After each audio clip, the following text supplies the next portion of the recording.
Okay, तो बिहारी के बारे में हो गया। नेक्स्ट पढ़ते हैं हम सेनापति के बारे में। तो कवि सेनापति रीति सिद्ध मुक्तक कवियों में अग्रणी है, ठीक है। और सेनापति की रचनाएं हैं कवित रत्नाकर और काव्य कल्पद्रुम, ठीक है। बहुत ही जरूरी रचनाएं, दोनों की दोनों रचनाएं सेनापति की। पहला है इसमें कवित रत्नाकर और दूसरा है काव्य कल्पद्रुम। देखिए, जो कवित रत्नाकर में वार्णिक नायिका भेद और विरह प्रसंग, सठ ऋतु वर्णन, चमत्कार आदि में 5 तरंगों का इन्होंने वर्णन किया है, ठीक है। और जो काव्य कल्पद्रुम है, कुछ इतिहासकार संस्कृत व्याकरण नागेश भट्ट उपनाम से भी सेनापति को मानते हैं, ठीक है। ये जरूरी पॉइंट नहीं है। सठ ऋतु वर्णन में उत्कृष्ट सफलता, बस इसमें ये देख लेना कि जो काव्य कल्पद्रुम है सठ ऋतु वर्णन में, उसमें उत्कृष्ट सफलता इनको प्राप्त हुई है। सेनापति जैसा ऋतु वर्णन रीति काल में किसी कवि ने नहीं किया है।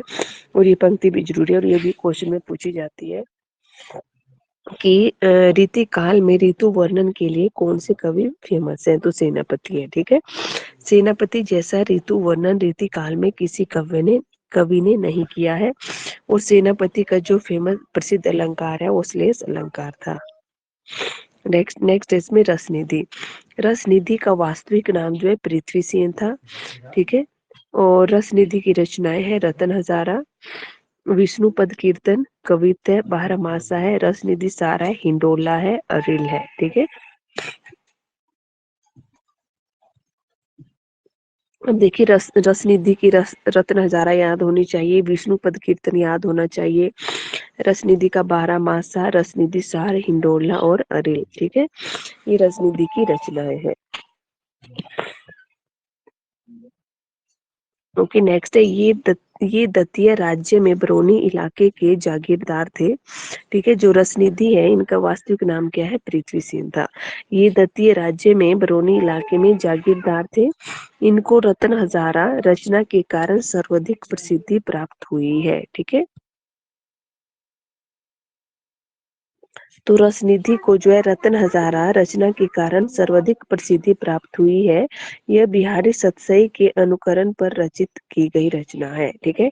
तो रसनिधि की जो सबसे फेमस रचना है वो रतन हजारा है और बिहारी सतसई के अनुकरण पर इन्होंने ये रचना लिखी थी। रतन हजारा रचना पर सर्वाधिक प्रसिद्धि इनको प्राप्त हुई और ये बिहारी सतसई के अनुकरण पर ये लिखी थी। ओके, तो हमने रीति सिद्ध कवियों में बिहारी पढ़ा, उसके बाद हमने सेनापति, फिर रसनिधि पढ़ा। ओके, नेक्स्ट है इसमें रसनिधि सार। जो रसनिधि सार है उसमें फारसी का प्रभाव है, ठीक है।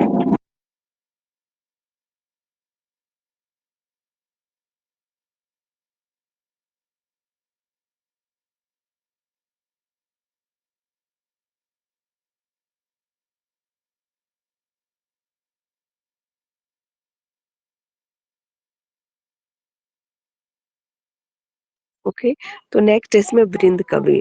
तो वृंद कवि का पूरा नाम वृंदावन था। इनका जन्म मेड़वे में हुआ था। इनके पिता का नाम श्री रूप था।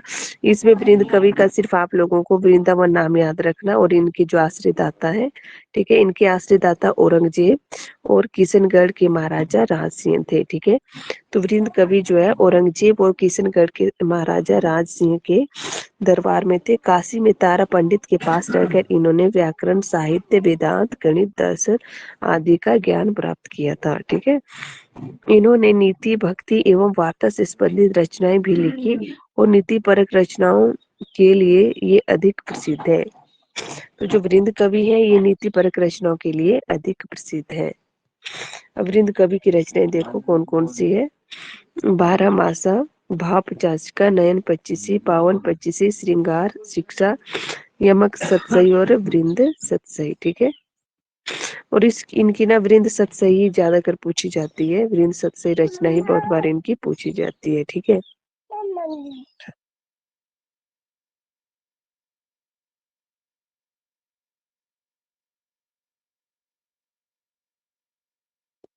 ओके, नेक्स्ट इसमें नृप शंभु। तो नृप शंभु की रचना नायिका भेद, नक्सिक सात और बुधभूषण। वैसे नृप शंभु की रचना भी बहुत कम पूछी जाती है।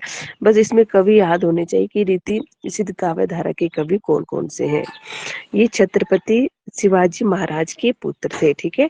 और ये क्वेश्चन भी आता है कि शिवाजी के पुत्र का नाम क्या था, नृपशंभु था, ठीक है। और वास्तविक नाम इनका शंभुनाथ सिंह सोलंकी था, और ये पॉइंट भी इनका जरूरी है।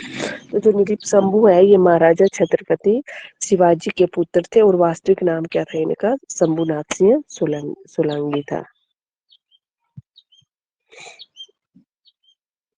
नेक्स्ट है पजनेस। तो पजनेस की रचना है नक्सिक पजनेस प्रकाश, ठीक है। पजनेस की नक्सिक पूछी गई है। नेक्स्ट है पजनेस प्रकाश रचना संग्रह भारत। जो पजनेस प्रकाश रचना संग्रह है ये भारत जीवन प्रेस द्वारा प्रकाशित इसको किया गया है। नेक्स्ट है बेनी वाजपेयी या बेनी बंदीजन। तो जो बेनी वाजपेयी की रचनाएं भी दो, बस इनमें आपने नाम याद रखना है, ठीक है। पजनेस ने जो है नक्सिक विधा की रचना की, क्योंकि जो नक्सिक नाम से है ना बहुत से कवियों ने रचना की है रीतिकाल में, और इसमें 3-4 कवि दे दिए गए होते हैं, एक होता है जिसने रचना नहीं की होती है। इस तरह से क्वेश्चन आता है कि किसने नक्सिक नाम से रचना नहीं की, तो पजनेस ने की हुई है, ठीक है।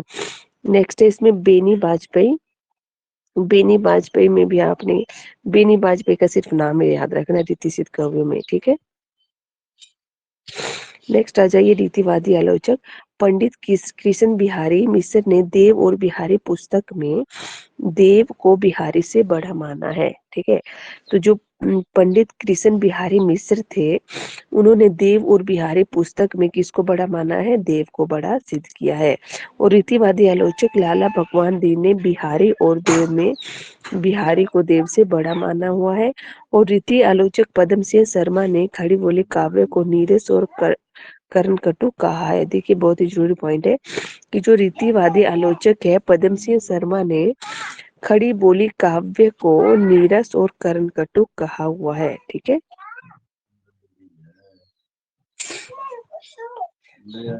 अब देखिए यहाँ पे याद रखना कि जो कृष्ण बिहारी मिश्र ने देव और बिहारी में से किसको बड़ा माना हुआ है, तो इन्होंने देव को माना है कृष्ण ने, और जो लाला भगवान दी ने उन्होंने बिहारी को बड़ा माना हुआ है। अब देखिए बिहारी सतसई जो है जगन्नाथ दास रत्नाकर और घनानंद कवित विश्वनाथ प्रसाद मिश्र।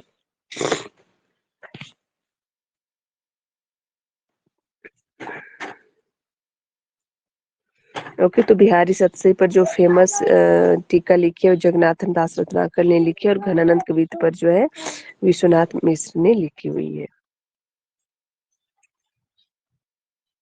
ओके, नेक्स्ट आ जाइए निवाज। निवाज का शकुंतला नाटक प्रसिद्ध, और ये पूछा जाता है कि शकुंतला नाटक किसका है, तो ये निवाज का है, ठीक है। नेक्स्ट है कृष्ण कवि। कृष्ण कवि ने बिहारी सतसई की टीका लिखी, ये पीछे हम लोगों ने देख लिया था। ओके, नेक्स्ट है हट्टी जी।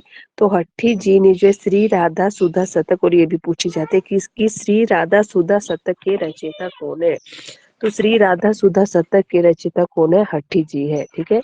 अब इसको ऐसे याद रखना कि जो राधा थी वो कैसे स्वभाव की थी, हट्टी स्वभाव की थी, ठीक है। तो श्री राधा सुधा शतक जो है हट्टी जी ने लिखी हुई है।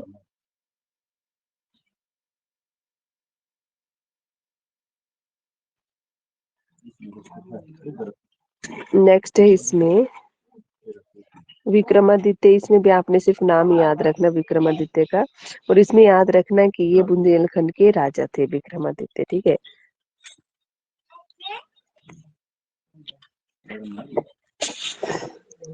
और राम सहाय इनका भी नाम याद रखना, ये भी काशी के महाराजा उदित नारायण के आश्रय में थे, ठीक है। इनके नाम याद रखना, इनकी रचनाएं नहीं पूछी जाती है।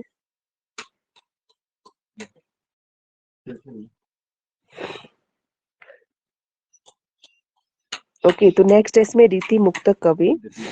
रीति काल के वे कवि जिन्होंने न तो लक्षण ग्रंथ लिखे न ही लक्ष्य ग्रंथों की परंपरा का पालन किया, अपितु स्वतंत्र मनोवृत्ति के आधार पर काव्य रचना की, उन्हें रीति मुक्त कवि कहा जाता है, ठीक है।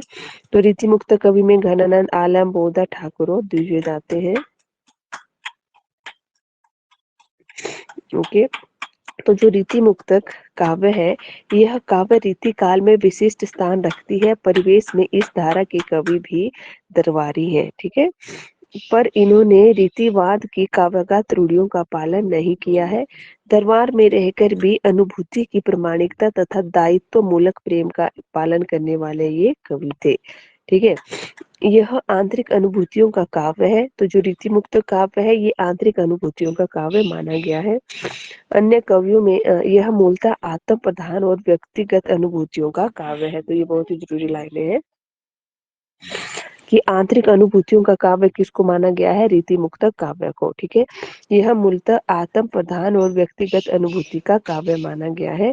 और घनानंद इस काव्य धारा के सर्वप्रमुख कवि हैं और आलम बोधा ठाकुर और द्विजवेद भी रीति मुक्त कवियों में आते हैं।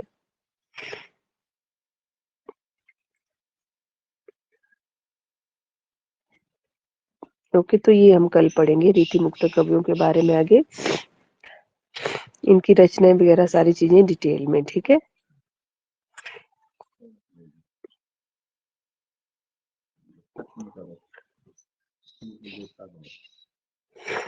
ओके, हम ये कल ही स्टार्ट करेंगे आगे वाला। ठीक है, क्योंकि डिटेल है, इसके लिए हमें पहले इनकी रचनाएं पढ़नी पड़ेगी, उसके बाद हम जो है इनकी डिटेल पढ़ पाएंगे। ठीक है, ओके, तो आज की क्लास में इतना ही।